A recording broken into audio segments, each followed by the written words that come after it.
Welcome to the 100-Year Lens, where we interview Canadian entrepreneurs who came from marginalized backgrounds. I'm Yafa Sakeja, a first-generation Canadian, mother, business owner, and person with Palestinian ancestry. I'm always thinking about the future for my kids.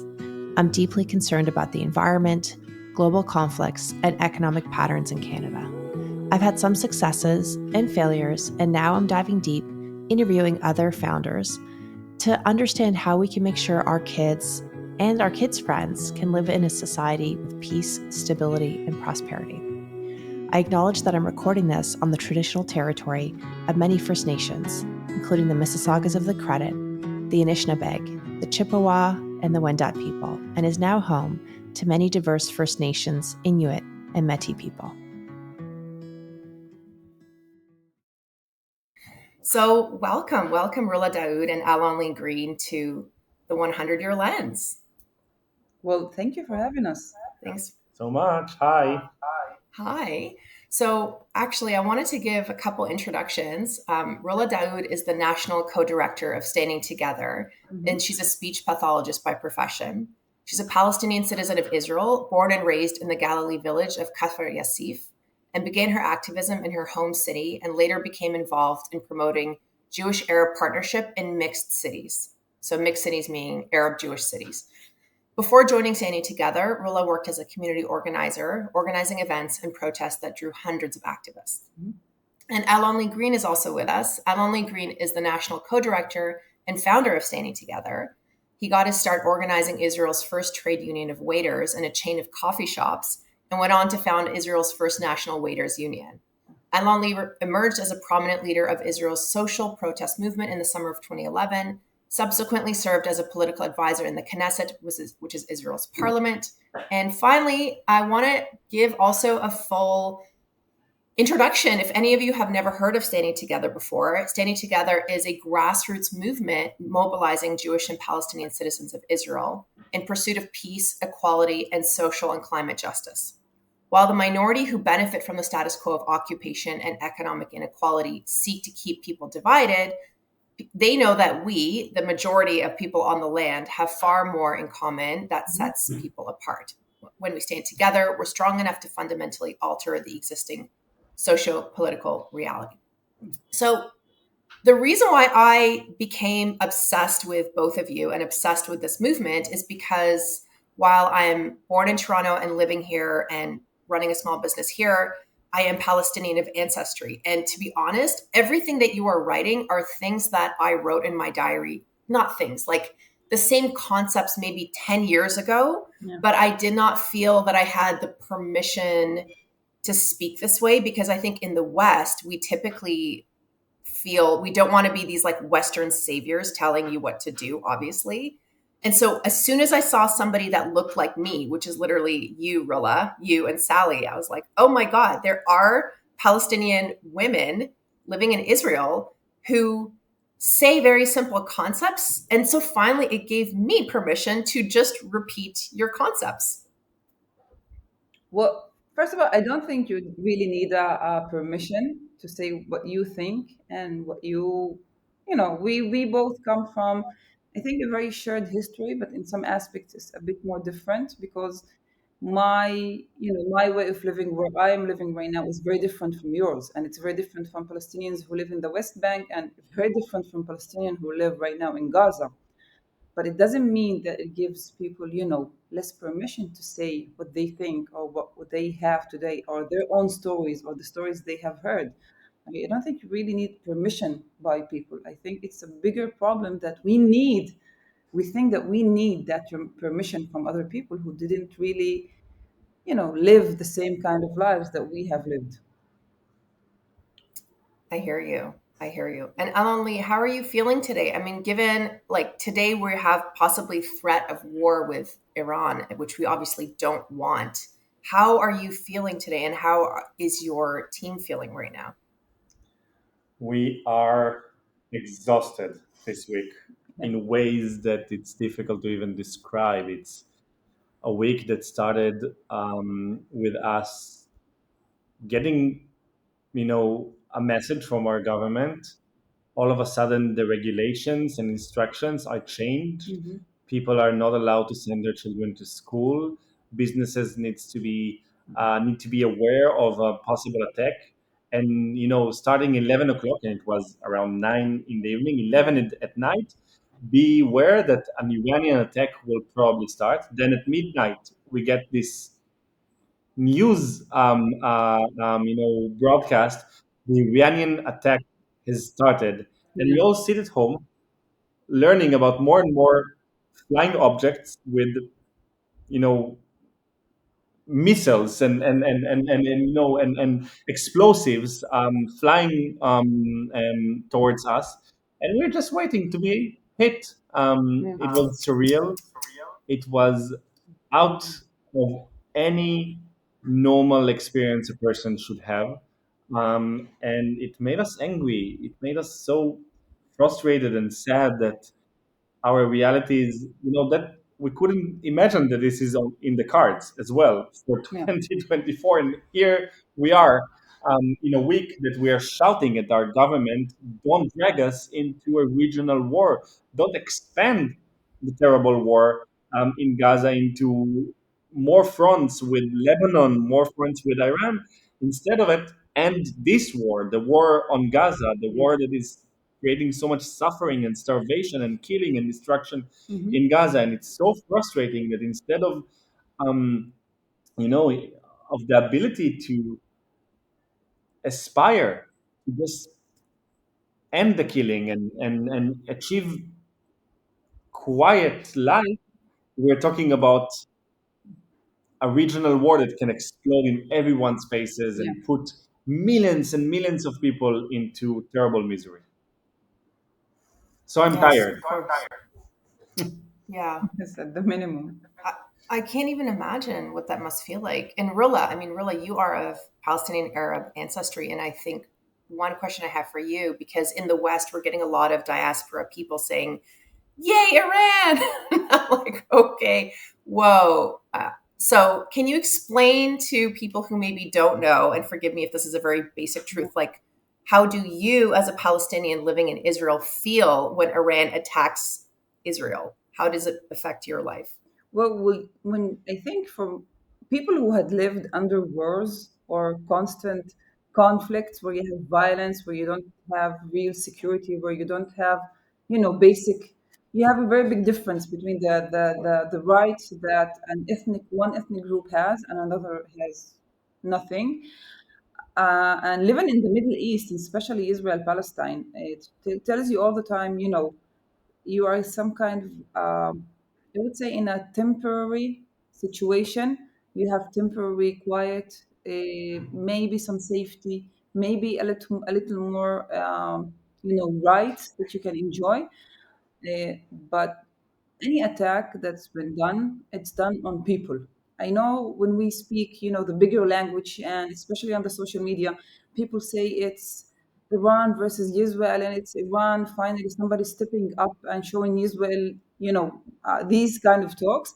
But basically, when a war happens, the first ones who are hurt are the people living in the same place. And in many times, the people who live in one part of the world are not their governments and are not the regimes. The same way the Iranian people are not the regime that they have right now. And we know that because women have been going outside to the streets in Iran and demanding full equality. And that kind of regime is attacking, a place in an area and a region where you have also Jews and Palestinians, not really distinguishing between both people. So it cannot be us saying, yeah, Iran is finally, somebody is finally attacking Israel, because that attack is going to be upon people, innocent people, who what they want mainly is to live, in peace. Now I understand that politics are much more complicated, and it's easy.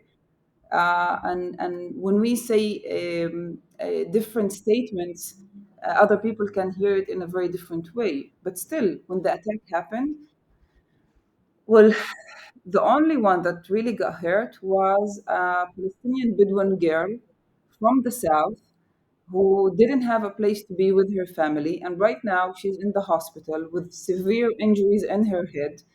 And well, and if we say who did Iran really affect, people, innocent people. And I don't think neither of us really want that reality. It's very easy to say, yeah, let's go out for wars, let's show them how it is. But everybody, the people who get hurt at wars are innocent people, normal day people.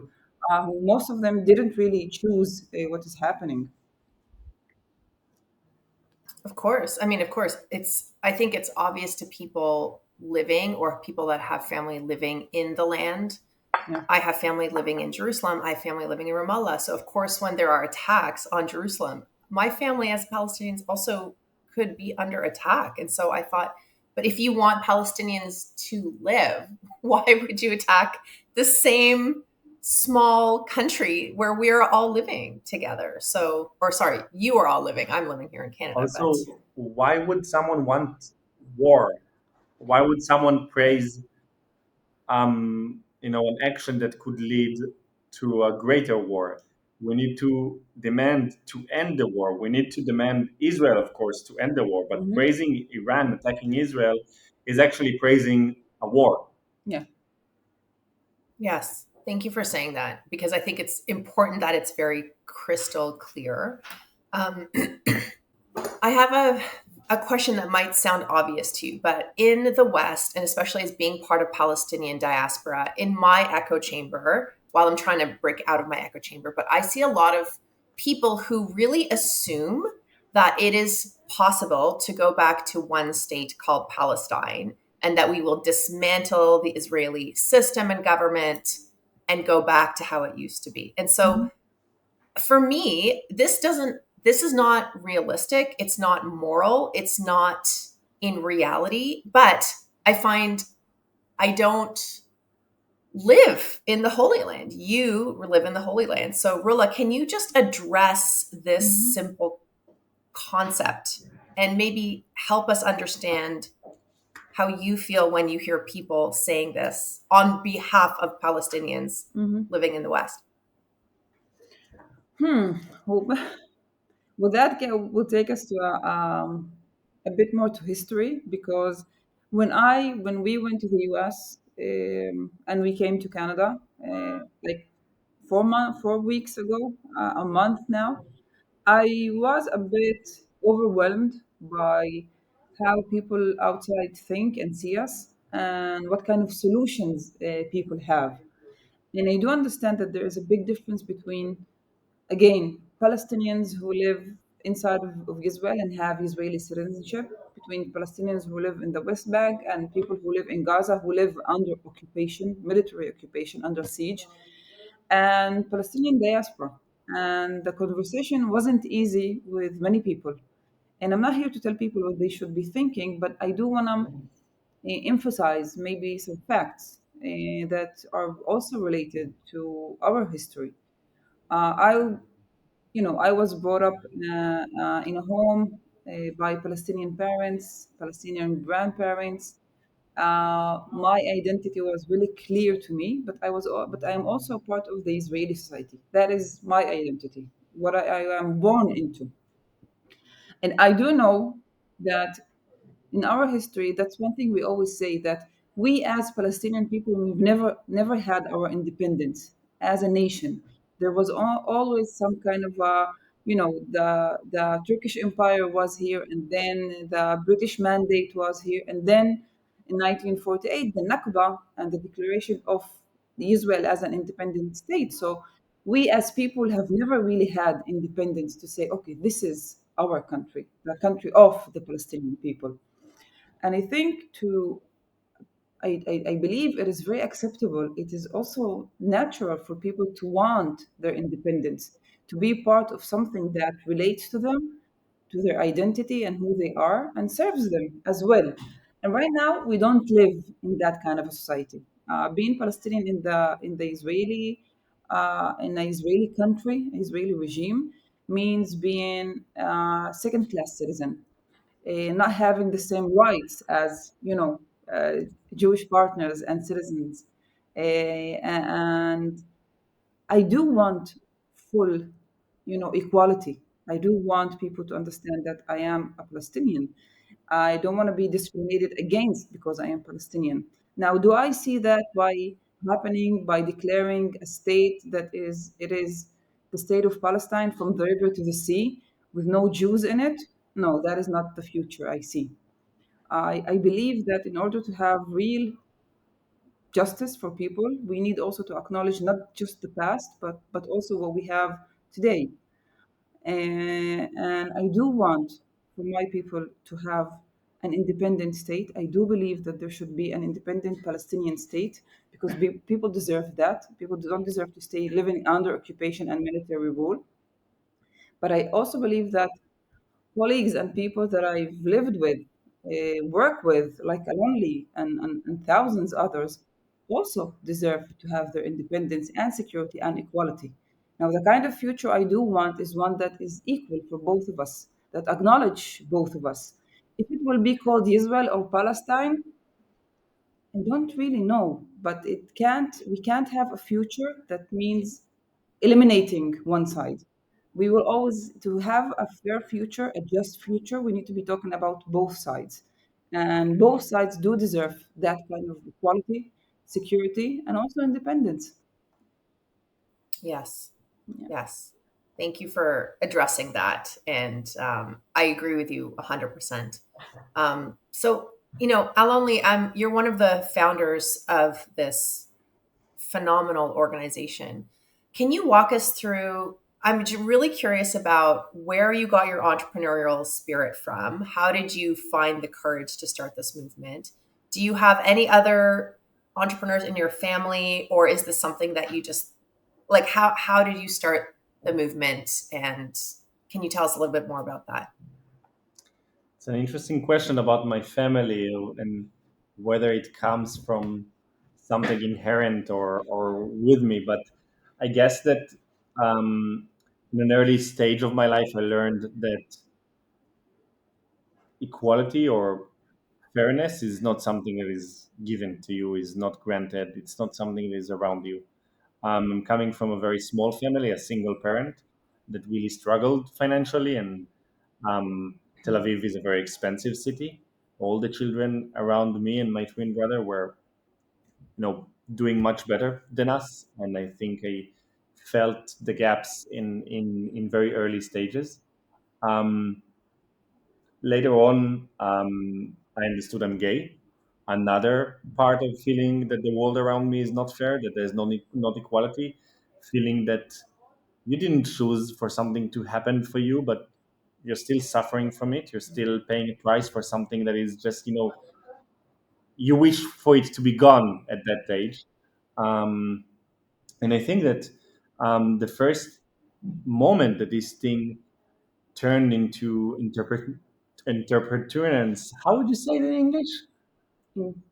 And Sorry, what was the word? interpreturance, like the Oh, noun. entrepreneurs, yes, or anybody who starts a business, yes. Yes. So I Entrepreneur. mean, it's not really a business, but you're starting a yeah, really for the difficult first time that it movement, actually organization. was the first time it was actually translated into doing something around it was when I went to work at my last year of high school, starting to just doing whatever a person in a high school can do, and it's working in a cafe, um, being extremely exploited there. All the workers together not getting the rights we should get. The laws were not respected by them.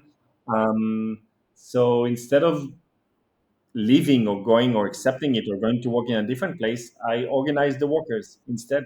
And we built a union that became the first union of coffee shop or dining industry workers in Israel. It got me fired, but we didn't give up. We took them to court. The court brought me back to work in a court's order. We went on a strike and we won. It's a very, it's a year and a half in 1 minute, but we won. We got to sign a collective agreement granting us all the rights we deserve by law, um, giving us more than that the power to control our lives, the power to do something about the fact that something is not fair. And I think that since then, I carry with me this lesson that it is up to us to change our realities. It's up to us to do something, but it's not about changing yourself. It's not about looking inside. It's about working with other people that are in the same reality as you, coming from the very different backgrounds, but still doing something to bring those people Yeah. together, to stand together, and change your realities. And I think this is the very first lesson and the very first moment that I experienced that. And I think this is a very big moment for me on the way to be part of the group that started standing together. Amazing. Okay, so you came from a single parent. And then can you tell us about your grandparents? I mean, what was the influence that your grandparents would have had on who you turned out to be today? Because you're such a courageous, unique, rare individual. So I'm really curious about how what were your grandparents like? Wow, thank you. Um, you know, putting aside the argument, which I have my own positions and very critical positions on the fact, and the show, and the fact that people chose to immigrate to a land that had other people living on it and saying now it is our land. Putting this aside, and we can speak about it, and of course I'm glad to talk about it and to talk about my opinions. Looking at the mere essence of this action, this is a great action of organizing and deciding to do something big, huge about your life, about your reality. The ability to organize, my grandparents are Turkish Bulgarians. And being able to organize the entire community, tens of thousands of Jewish people Wow. in the community, thousands of families to decide together to relocate their life, to get up and leave a country that was not good for them. And we need to acknowledge also, the history and what happened in the 40s to Jews across Europe. Luckily, Bulgarian Jews were actually saved. Saved. None of them were sent to the camps. The Bulgarian government and the parliament decided in the last moment not to send my grandmother and grandfather to Auschwitz. They were already Oh on the my train. God. They were already on the train on one night, and in the morning, the parliament gave an order to bring them back to home, and they say we are standing with the Jews in this country, and we will not let them to go to the camps.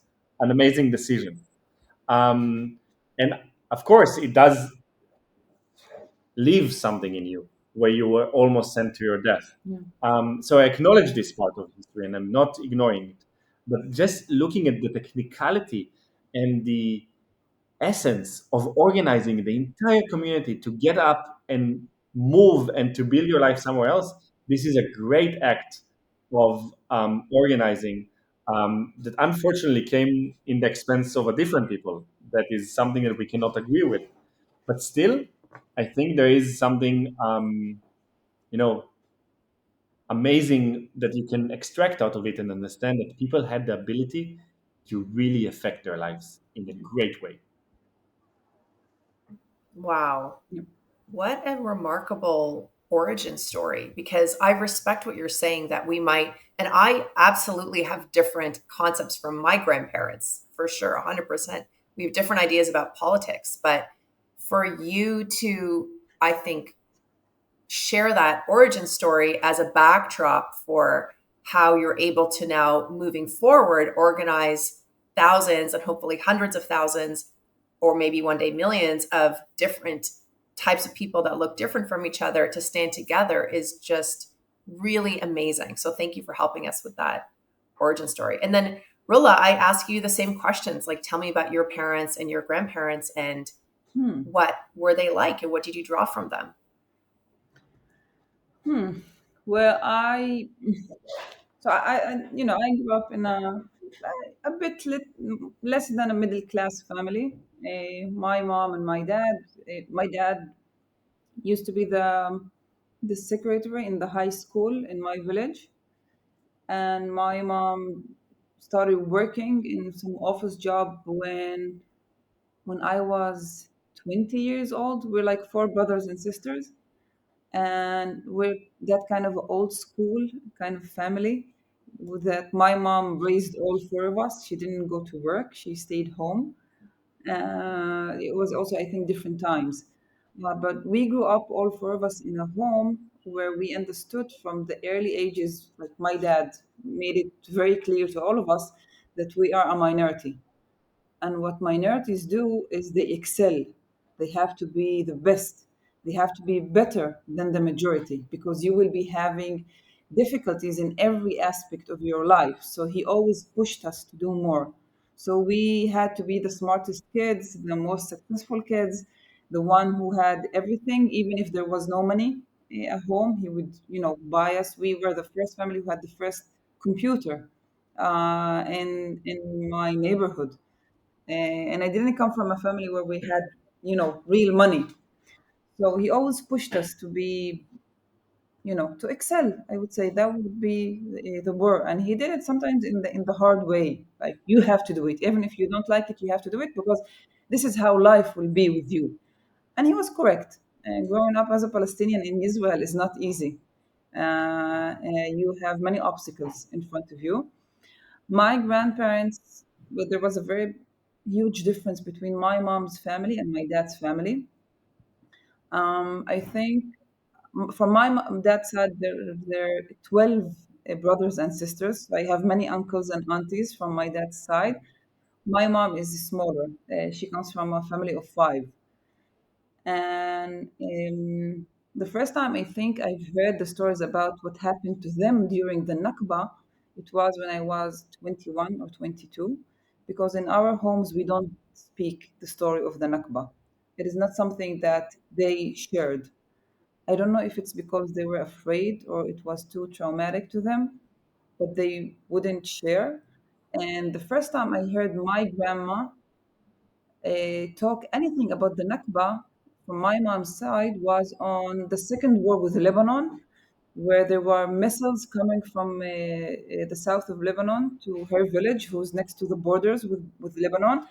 And the government here said the people had to evacuate their homes. And then my grandma said, I evacuated my home once and I will not do it again. And it relates back to 1948 when she had to leave and to flee the war of 1948 and living for I think 5 or 6 days in a, how do you say it, in a in the valley. in a valley Yeah. with her like sisters and brothers and taking care of them, and she was very young, like she was a child.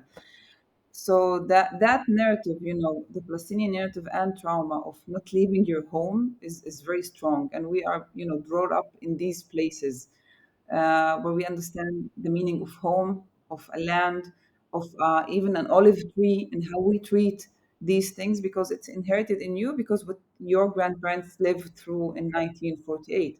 So I think taking all of these things together, I would like to think that I grown up to be a strong, independent, feminist woman because my grandma also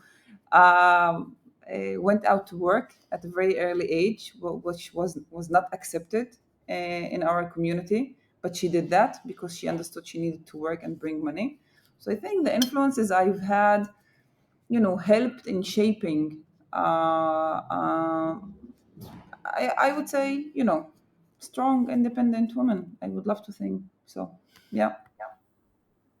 It's amazing to hear that story as well because I do see that there is common threads in both of your ancestries of what you picked up and learned. And I think, Rilla, from your story that you just kindly shared, I'm also picking up early adopters, like the first people to have a computer. So being an early adopter, you're both effectively very early adopters. I mean, just from looking on the outside, I know this is actually probably what the majority in Israel do feel, but it feels right now, at least in the West, that you're early adopters in this movement because we still have a tremendous path to go. And then also, I think being a feminist and being willing to just go against the grain and do something differently is just really interesting. And so now I'm going to ask you both, maybe Alon-Lee first, what your vision is for the next, maybe 100 years is too far out right now, but I'd love to feel, okay, Alon-Lee, I'll start with you. If you had a magic wand, if you were the benevolent dictator of the Holy Land of Israel and the Palestinian, citizens on the land as well, And let's say you had unlimited resources, you had an unlimited budget, you had unlimited goodwill, and your people will follow you. What is your vision for your best case scenario going forward? Hmm. You know what? Let me try and describe it from the outside.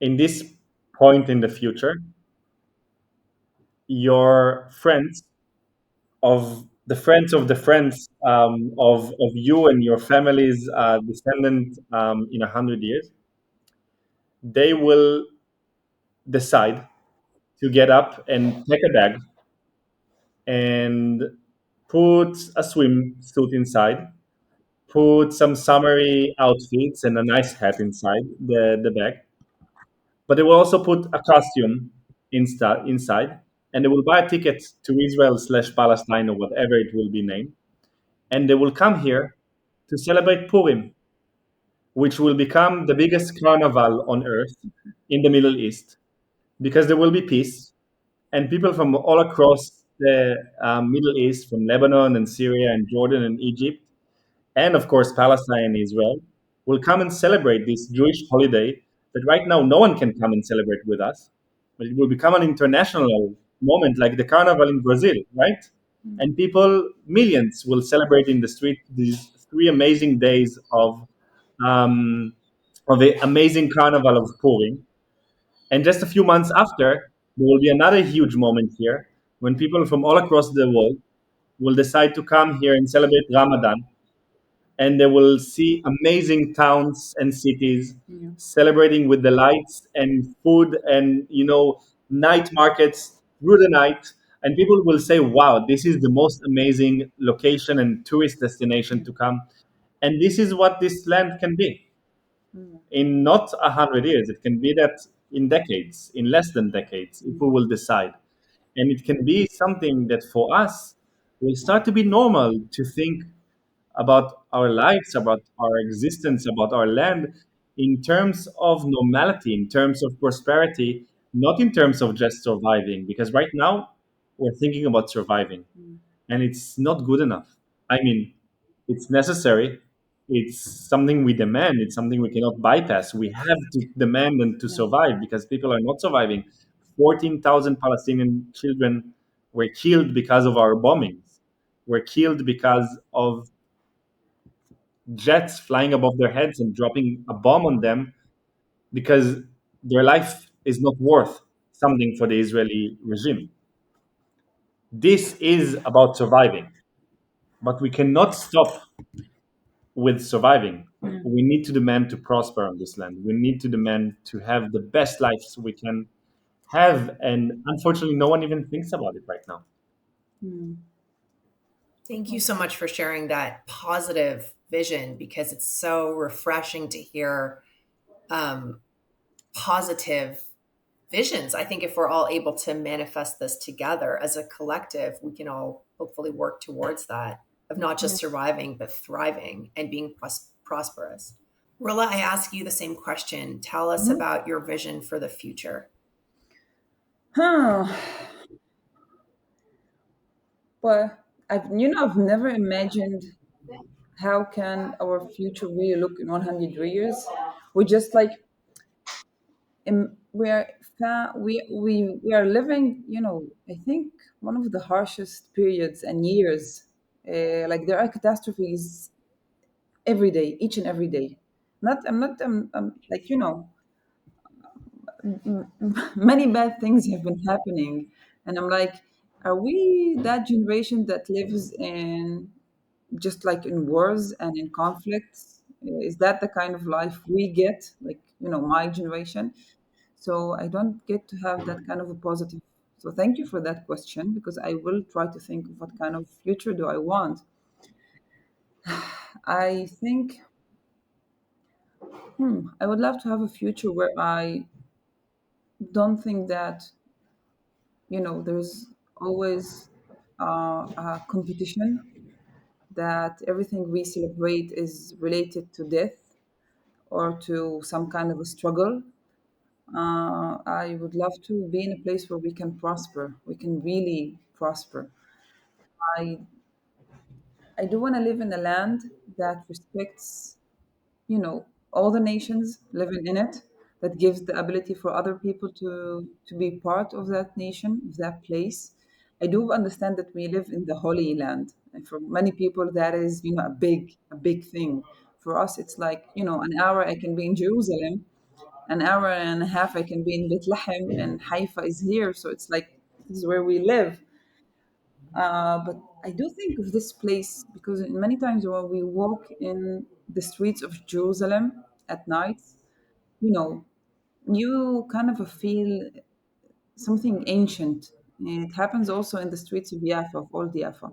So I do believe that I would love to have a place where people can roam the streets, enjoy the culture, the place, feel safe also, feel equal, have real equality. Like the fact that I'm saying that I am a Palestinian does not make, you know, a threat to anybody else or to me to be feel threatened.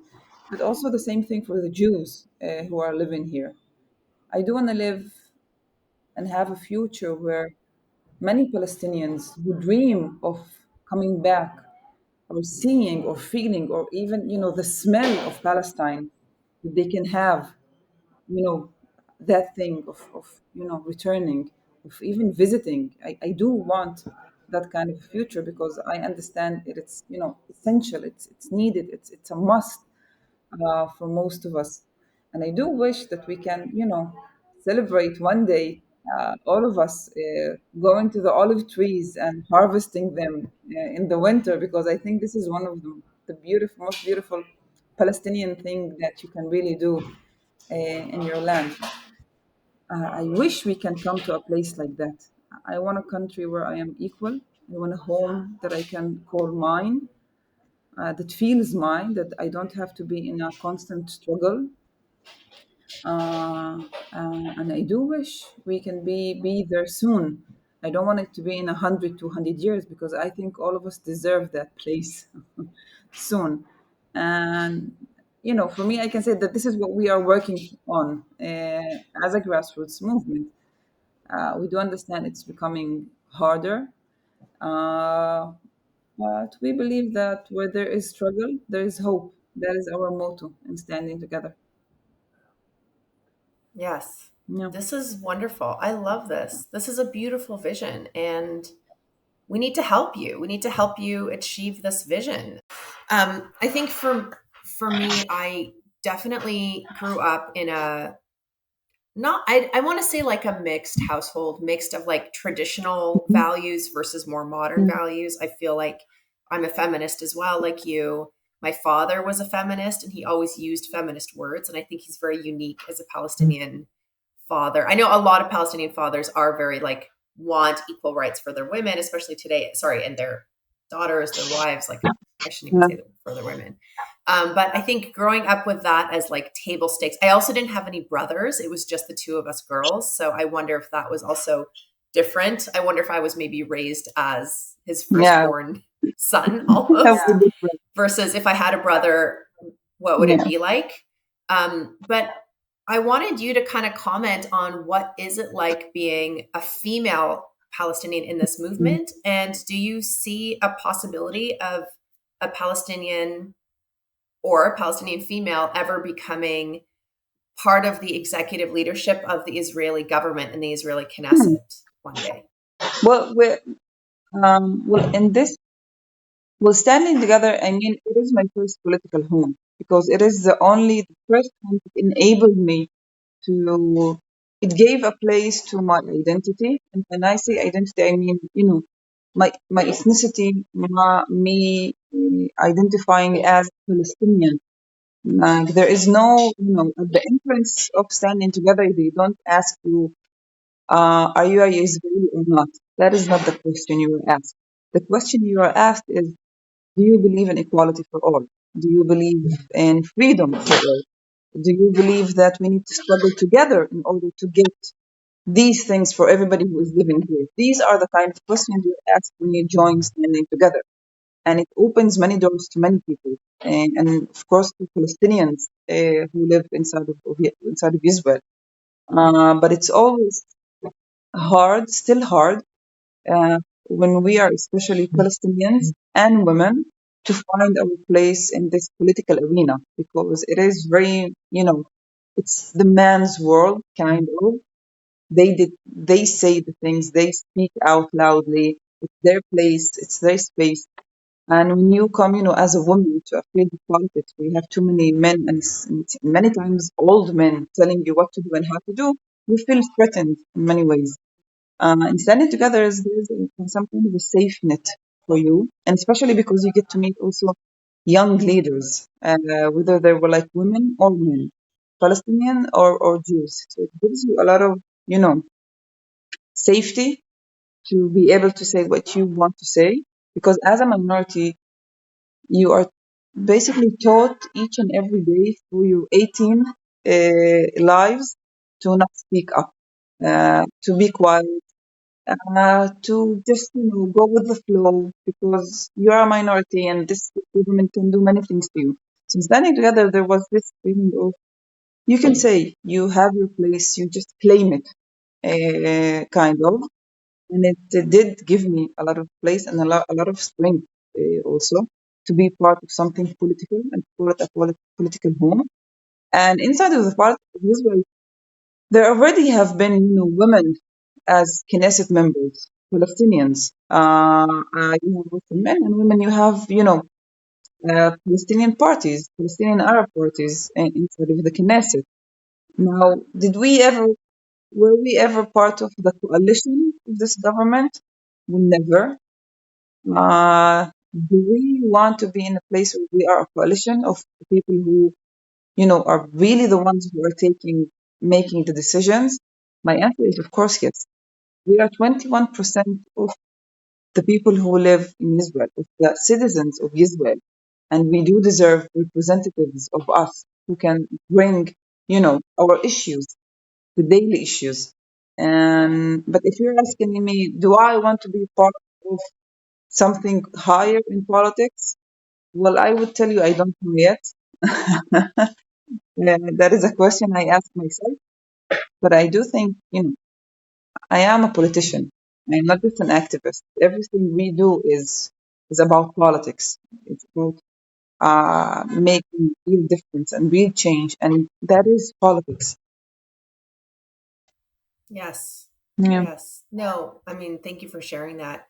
Do yeah, of you course. know, and we can look this up, I'm just wondering, do you know how many, Yeah, I can speak to you about how many women. or sorry, no, I'm wondering like how many Palestinian citizens of Israel exercise their right to vote? Because you said Ah, 21%. we can fight it with each and every year. We've been having less numbers of people going out to voting because when people are despair, they think that nothing is going to help and they don't, they prefer doing nothing because there's like this kind of big desperation. But I think last elections for the Knesset, we had the lowest number, and I think it was 48%, which is very low. But if you Yes. need help looking it up, I can send it to you. Yeah, I'd be really curious to understand because I think this is something that Yeah, of we course. want to help encourage people just take advantage of. I know there's different rights and there's discrimination, but Yeah, of the rights yeah, that there exist, how do we help people take advantage of it to yeah, make life better? So, yeah. Rula, you are so phenomenal. I'm Thank so you. thankful that you came on to Thank this you. podcast to talk to us. Very, very much appreciative of all the work that you're Of doing on course. behalf of everybody. So, thank you. Thank you so much, and for your work, everything you do. Thank you so much. Okay, good luck. Thank you.